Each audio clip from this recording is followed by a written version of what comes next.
Hello and welcome to the Soundwave Podcast. Today I'm very blessed to be here with Miss Reese. Miss Reese, how are you doing today? I'm doing so good. It's homecoming week, and I've lived like 5 million lives this week. It's a good week to be alive. I'm a little tired, but we're here, and we're happy to be a Green Wave. You did very well with the Spirit Week thing.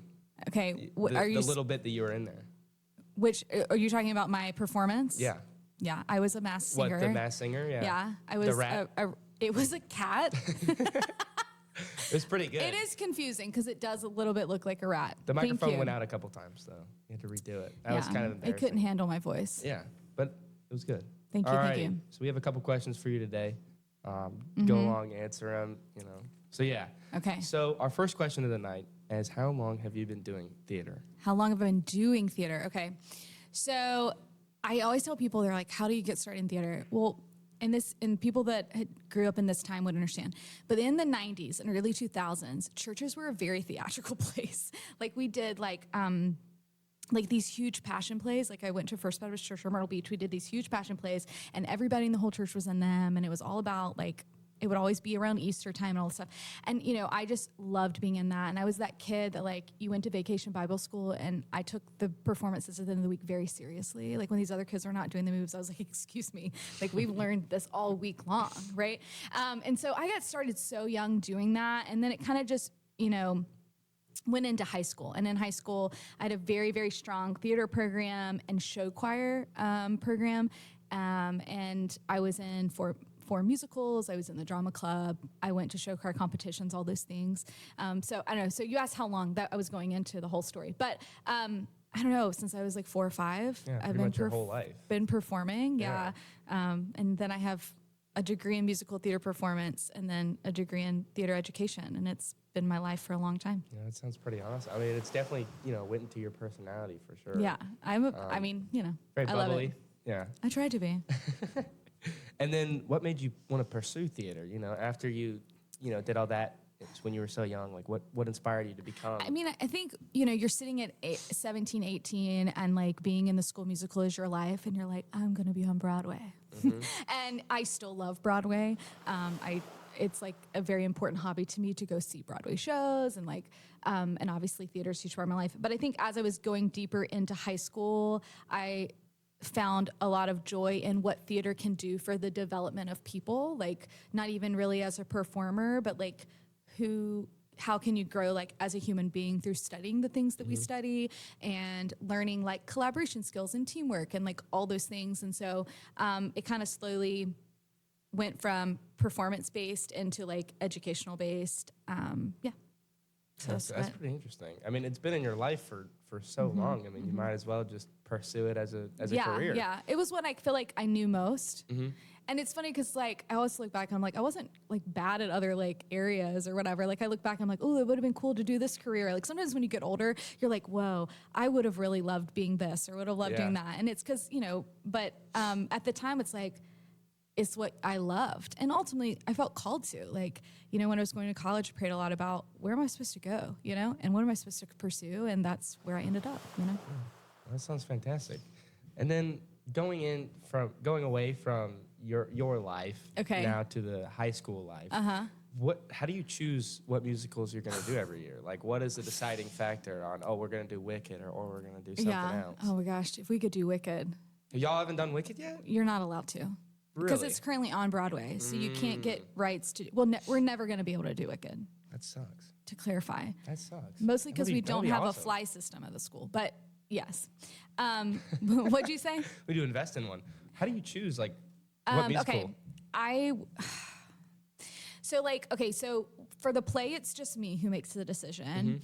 And every couple years I try to do a Shakespeare because it's kind of hard and challenging. And this year we are, which I'm sure. Really? Yeah, we're going to do Much Ado About Nothing in November. It's a great one. It's a great one. Shakespeare's not my area of expertise, so it's always a challenge to direct it. So we're doing that. And then every couple other years we do student directed things. And then I try to, so I don't know. It's that one kind of decides itself kind of as years go on, or if kids are really into a certain play that we've studied, I try to do that one. But musicals, Mr. Richardson and I get together, and I wish I could say it's this really long, thought-out process, and we spend so much time.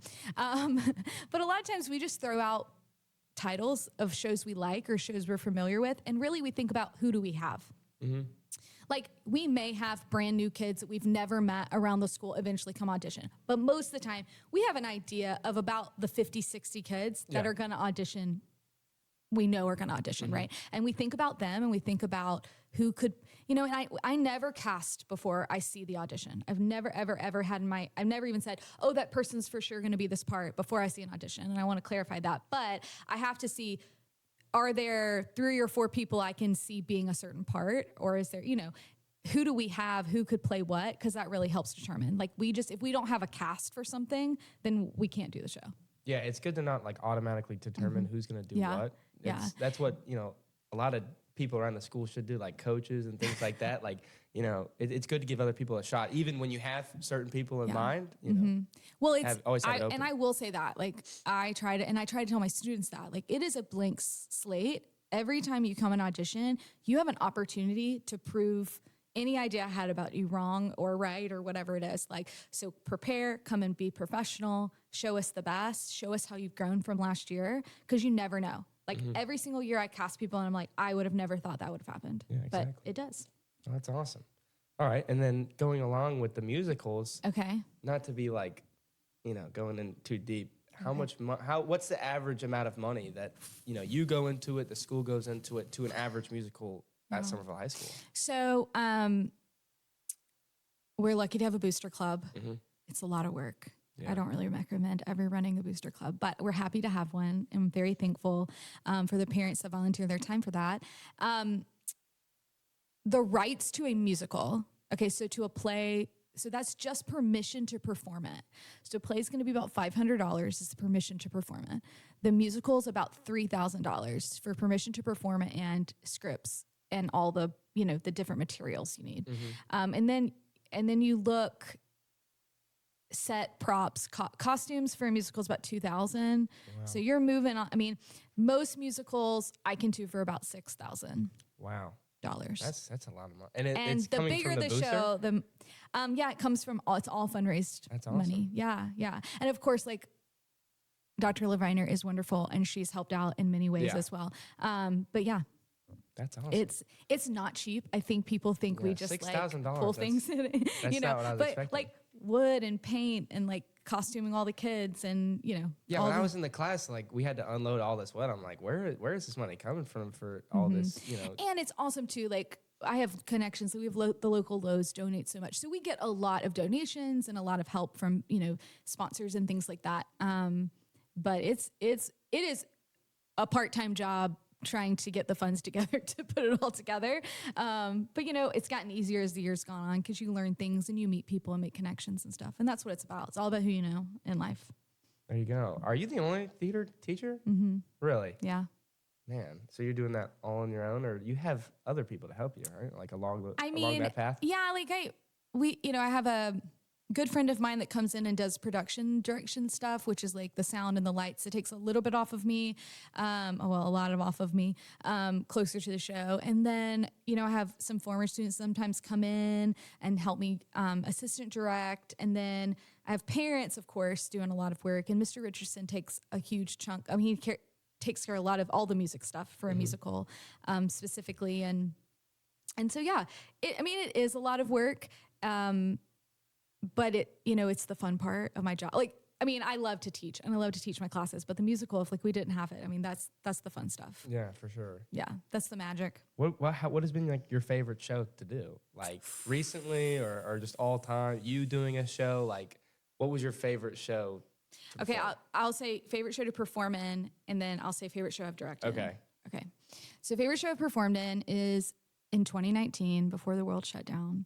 I was in a show in downtown Charleston called She Loves Me, and I got to play the lead role in that show, and it's one of my favorite shows, and it was such a joy, and it's insane, because I would teach all day, I would do rehearsal for Mamma Mia at the time, and then I would get in my car at 6 o'clock, and I would drive to Charleston, and I would rehearse for 3 hours on some days for my show. It's all theater. And that sounds exhausting, except it was one of the most life-giving couple months I've had. You're doing something that you love. Because I was able to take away kind of like the hard work part of my job and just do like the fun part and do it for me. And I get to perform for a couple months. It was like a couple weeks. It was like 3 or 4 weekends over some months. And I had family and friends get to come see me, and I hadn't performed. And I don't like before then. It had been since college since I had, that's a lie. It had been a few years since I had performed. And it was really lovely, and it's a wonderful show. And yeah. Favorite show to direct. This is not like based on I feel like if I say something, someone's gonna be like, yeah. Like I've loved all the shows for different reasons. Yeah. Like there's not one that's like I specifically love more. But years ago, it was my second year here, 2020. It would have been like the spring of 2019. Yeah, spring of 20. We did the 25th annual Putnam County Spelling Bee, and that is a hilarious show.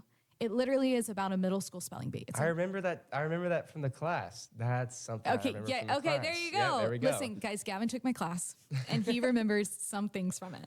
I remember very valuable things. Very valuable things. You heard it here. I do remember that. That was a funny musical. It's funny, and there's a lot of improv in it. So the students I had up there doing it were like making up stuff, and sometimes that's really scary when you're a director in the back and you're like, please don't say that.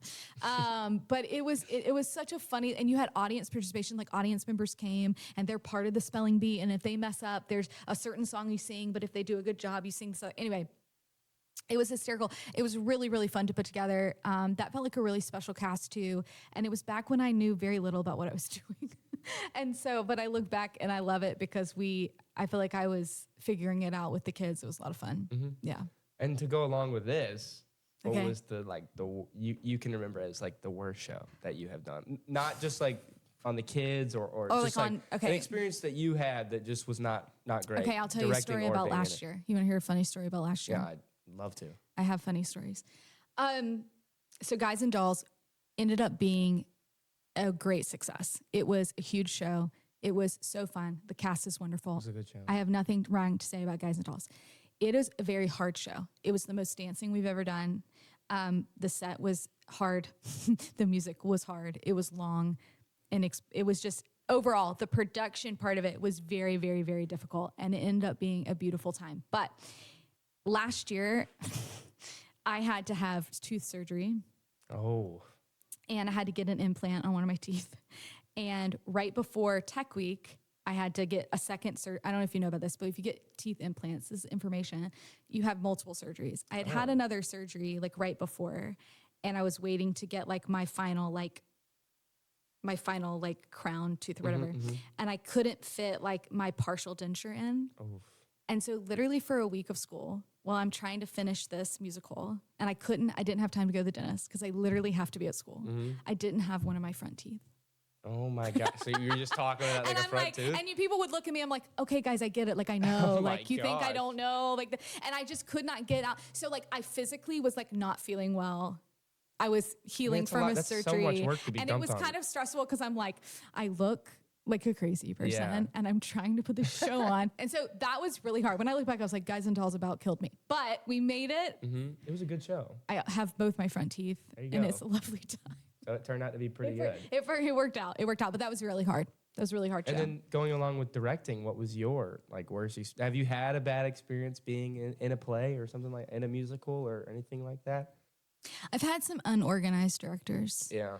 And when they don't know what they're doing, which I feel bad. Like sometimes I go to rehearsal and I'm kind of an unorganized director, but I've had some people where I'm like the show's happening tomorrow and I need you to tell me what to do here. Yeah. That's hectic. So then you kind of just make it up. Yeah. So I've had some of that, but nothing horrible. Yeah. I mean, that's good to hear. Well, Ms. Reese, that's pretty much all the questions we have for you today. We're very blessed to have you on the podcast. Thank you so much. I'm thankful to be here. I'm not sure when this will release, but when it does, we'll let you know. Okay. Yeah. Awesome. Very, very happy to be on this week's Soundwave Podcast. Thank you so much for having me. Thank you guys for tuning in. I've never done an outro for the podcast.